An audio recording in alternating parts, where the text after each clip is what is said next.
सुर्खियों में।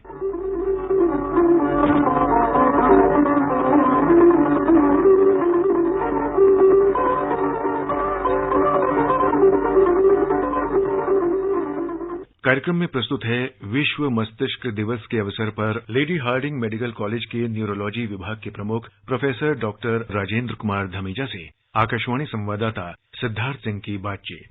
नमस्कार श्रोताओं। कहते हैं एक स्वस्थ शरीर में ही स्वस्थ मस्तिष्क का निवास होता है और मस्तिष्क यानी ब्रेन का स्वस्थ होना हमारे स्वास्थ्य के लिए बेहद जरूरी है। और आज वर्ल्ड ब्रेन डे है और ये दिन दुनिया भर में दिमाग से संबंधित बीमारियों के प्रति लोगों को जागरूक करने के लिए मनाया जाता है। हर साल वर्ल्ड ब्रेन डे पर किसी न किसी ब्रेन डिजीज के प्रति लोगों को जागरूक किया जाता है। वर्ल्ड ब्रेन डे 2020 की थीम है पार्किंसंस डिजीज के प्रति जागरूकता। डॉक्टर धमीजा, सबसे पहले आपसे जानना चाहेंगे कि वर्ल्ड ब्रेन डे का क्या उद्देश्य है?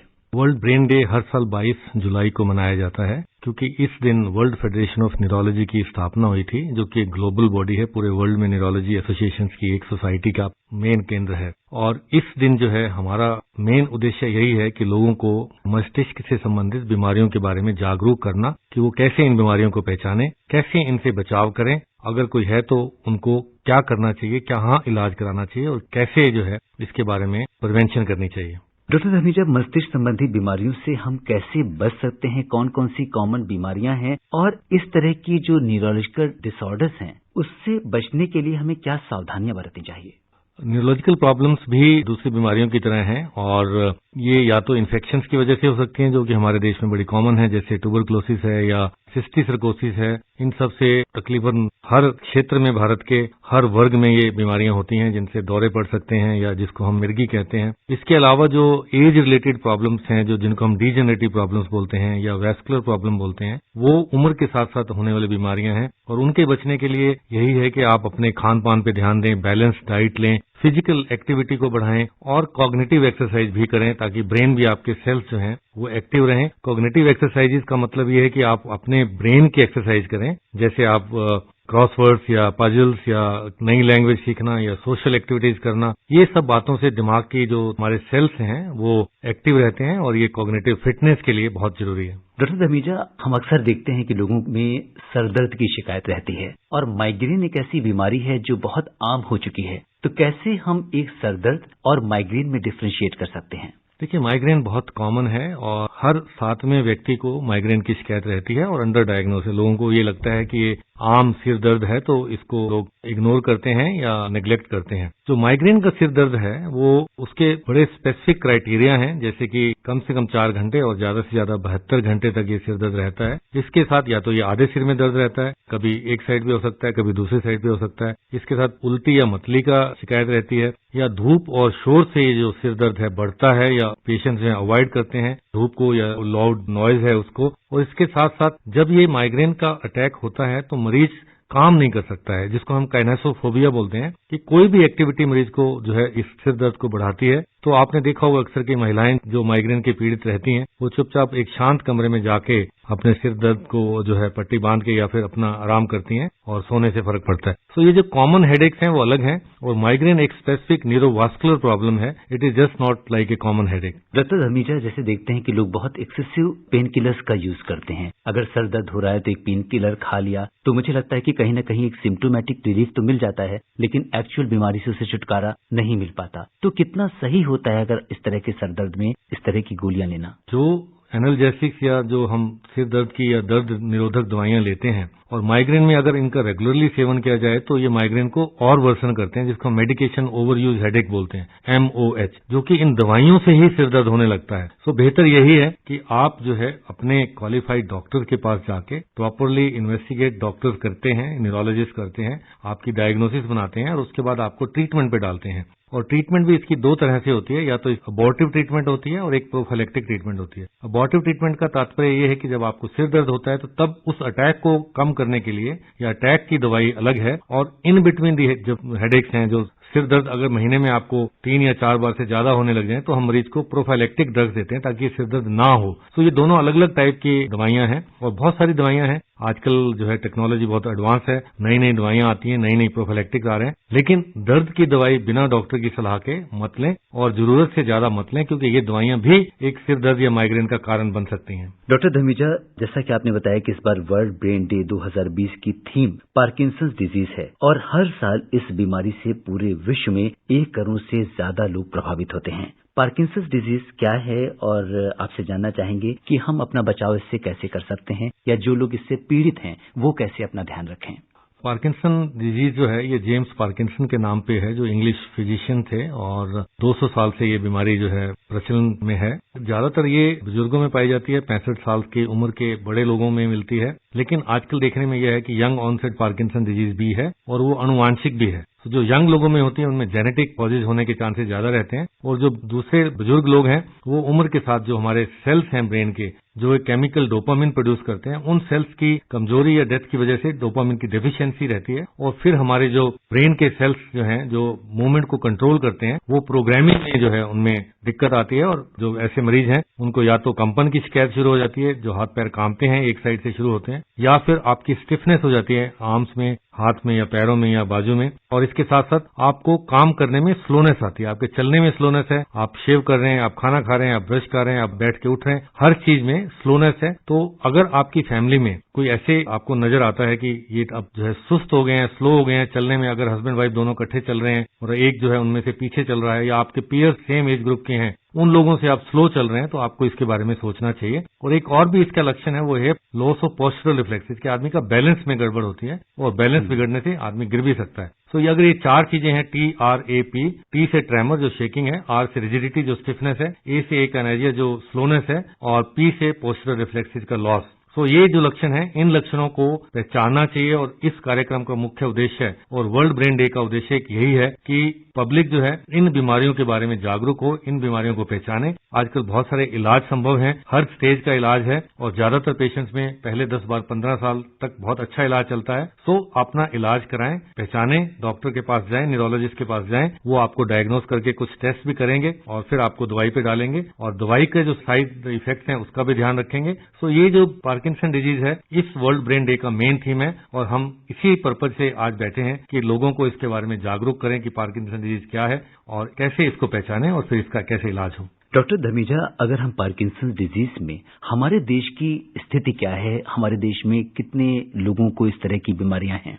देखा यह गया है कि हमारे देश में तकरीबन 65 साल के जो बुजुर्ग लोग हैं या 65 साल से ऊपर हैं उनमें 1 से 2% लोगों में ये बीमारी होती है और जैसे जैसे उम्र बढ़ती है ये प्रतिशत बढ़ता जाता है। यंग लोगों में भी हो सकती है, लेकिन वो प्रतिशत टोटल पार्किंसन डिजीज में 10 से 12% ऐसे लोग हैं जो यंग ऑनसेट हैं, जो 40 साल से कम है। और मैंने अभी आपको बताया कि ऐसे लोगों में जेनेटिक कॉजेज या अनुवांशिक कॉजेज होने के ज्यादा चांसेस रहते हैं। लेकिन टोटल नंबर्स की बात की जाए तो तकरीबन 10 लाख के आसपास लोग जो है हमारे देश में पार्किंसन डिजीज के मरीज हैं और ये संख्या और बढ़ रही है और बढ़ेगी क्योंकि हमारी लॉन्जिविटी बढ़ रही है, हमारी लाइफ एक्सपेक्टेंसी बढ़ रही है। एक 20 साल के अंतराल में एक ऐसा समय भी आएगा जब हमारे देश में बुजुर्गों की संख्या और ज्यादा हो जाएगी, तो हम इन बीमारियों से ज्यादा मरीज होंगे, तो हमें उसके लिए भी तैयारी करनी पड़ेगी। बिल्कुल डॉक्टर धमीजा, और सबसे बड़ी बात यह है कि जब लोगों के अंदर ये जागरूकता होगी कि उन्हें डॉक्टर के पास जाना चाहिए, ये जो सिम्टम्स आपने जो बताए हैं, अगर इस तरह के सिम्टम्स उनके अंदर हैं तो आप अपने न्यूरोलॉजिस्ट के पास जाएंगे और वो इस बात को डिटेक्ट करेंगे कि आपके अंदर पार्किंसन डिजीज है या नहीं। आपसे और बात जानना चाहेंगे कि इसका जो ट्रीटमेंट है वो कितने समय तक चलता है?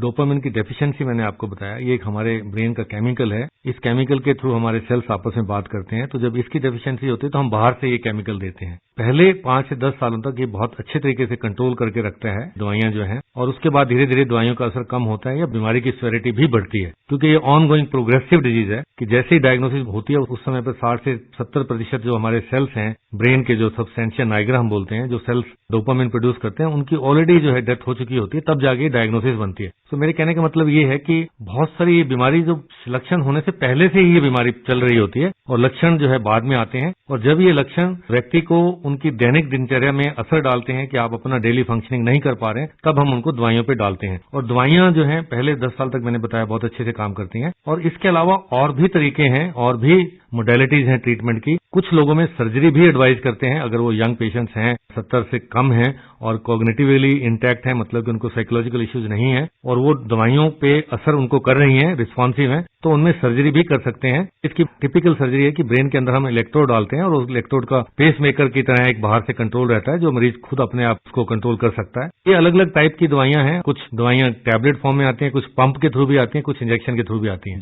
डॉक्टर धमीजा, एक बहुत कॉमन बीमारी है ब्रेन स्ट्रोक। बहुत सारे लोग ये जानना चाहते हैं कि ये क्या बीमारी है और हम इससे बचाव कैसे कर सकते हैं। ये जो स्ट्रोक है, जिसको हम ब्रेन अटैक बोलते हैं, ये एक बहुत कॉमन होने लगा है जैसे जैसे हमारी लाइफस्टाइल बदलती है या जैसे लोगों में डायबिटीज और ब्लड प्रेशर का इंसिडेंस बहुत बढ़ रहा है हमारी पर्टिकुलरली इंडियन पॉपुलेशन में, जिसको हम डायबिटिक कैपिटल्स बोलते हैं। ये एक रिस्क फैक्टर्स हैं, एज भी एक रिस्क फैक्टर है, शुगर का होना, ब्लड प्रेशर का होना, ये सब जो है हार्ट प्रॉब्लम्स होना, हार्ट का रिदम अगर आपका रेगुलर नहीं है, पल्स आपकी रेगुलर नहीं रहती है, तो उससे भी जो है ये स्ट्रोक होने के चांसेस रहते हैं क्योंकि क्लॉट बनता है। तो स्ट्रोक मुख्यतः दो तरह के होते हैं, या तो क्लॉट की वजह से है या ब्रेन हेमरेज की वजह से है। जो रिस्क फैक्टर मैंने आपको बताए हैं, ब्लड प्रेशर खासकर दोनों के लिए है, और इनसे बचने के लिए सबसे अच्छा यही है कि आप अपने जो रिस्क फैक्टर्स हैं, जो आपकी जो लाइफस्टाइल फैक्टर्स हैं, उनको कंट्रोल में रखें। अगर आप फिजिकल एक्टिविटी करते हैं एटलीस्ट 30 मिनट्स एवरी डे, रोजाना 30 मिनट ब्रिस्क वॉक करें एटलीस्ट 5 डेज ए वीक, तो आपकी फिजिकल फिटनेस भी बढ़ेगी और ये जो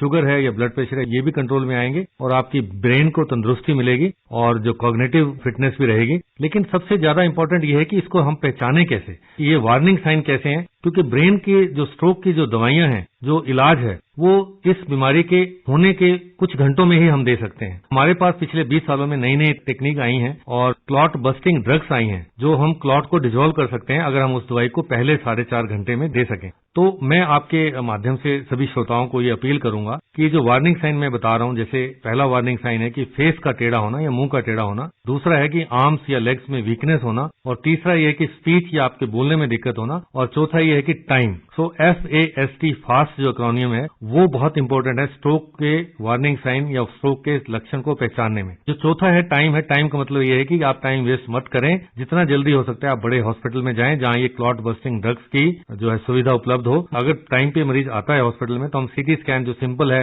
10 मिनट में हो सकता है, उसके हम ये देखते हैं कि क्लॉट की वजह से है या ब्रेन हेमरेज है। तो अगर ब्रेन स्ट्रोक क्लॉट की वजह से तो हम इमीडिएटली उसको कोशिश करते हैं, अगर ये टाइम विंडो में है 4.5 आवर्स में, तो हम क्लॉट बस्टिंग ड्रग्स देते हैं। और इवन 4.5 आवर्स के बाद भी कई बार हम जो है क्लॉट को रिमूव कर सकते हैं, क्लॉट रिट्रीवल कर सकते हैं, और ये क्योर है। आज से 20 साल पहले जो है ब्रेन स्ट्रोक जो है वो क्योरेबल नहीं था, ये जो धीरे धीरे करके जो मरीज को अपने आप ही वीकनेस या धीरे धीरे करके रहना पड़ता था अपनी हैंडीकैप के साथ, पर अब जो है हम क्योरेबल भी है अगर हम टाइम से उसकी दवाई दें। तो श्रोताओं को मैं आग्रह करूंगा कि ये वार्निंग साइन को पहचानें, और अगर ये थोड़े टाइम के लिए भी आता है और फिर ठीक होता है तो और भी ज्यादा खतरनाक है, क्योंकि अगर ये शॉर्ट टाइम के लिए आपको बोलने में दिक्कत हुई या आपको वीकनेस हुई तो फिर आप जो है दोबारा से बड़ा अटैक भी हो सकता है। बिल्कुल, ये बहुत महत्वपूर्ण जानकारी आपने दी। और इस समय कोरोना का दौर चल रहा है डॉक्टर धमीजा, और आपसे जानना चाहेंगे कि क्या कोरोना में किसी तरह का कोई न्यूरोलॉजिकल डिसऑर्डर भी होता है, कोई कनेक्शन है इसका? कोरोना की सिम्टम्स में भी, लक्षण में भी न्यूरोलॉजिकल सिम्टम्स हैं,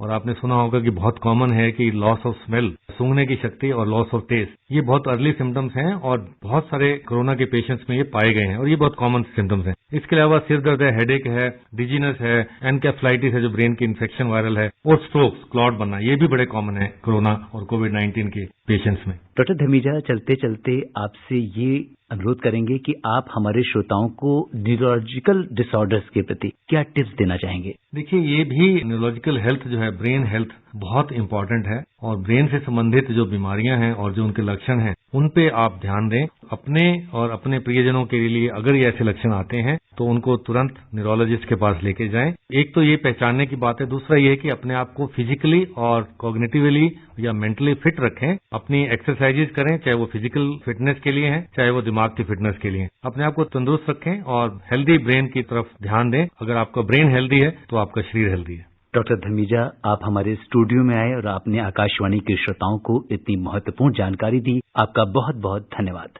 thank you very much for having me. अभी आप सुन रहे थे विश्व मस्तिष्क दिवस के अवसर पर लेडी हार्डिंग मेडिकल कॉलेज के न्यूरोलॉजी विभाग के प्रमुख प्रोफेसर डॉक्टर राजेंद्र कुमार धमीजा से आकाशवाणी संवाददाता सिद्धार्थ सिंह की बातचीत। ये कार्यक्रम आकाशवाणी के समाचार सेवा प्रभाग द्वारा प्रस्तुत किया गया। इसे आप हमारे mobile app news on AIR पर भी सुन सकते हैं। इस कार्यक्रम के संबंध में अपनी प्रतिक्रिया आप हमें ईमेल कर सकते हैं। पता है airnsdtalks@gmail.com। ये कार्यक्रम फिर से सुनने के लिए लॉग ऑन करें हमारी वेबसाइट newsonair.com।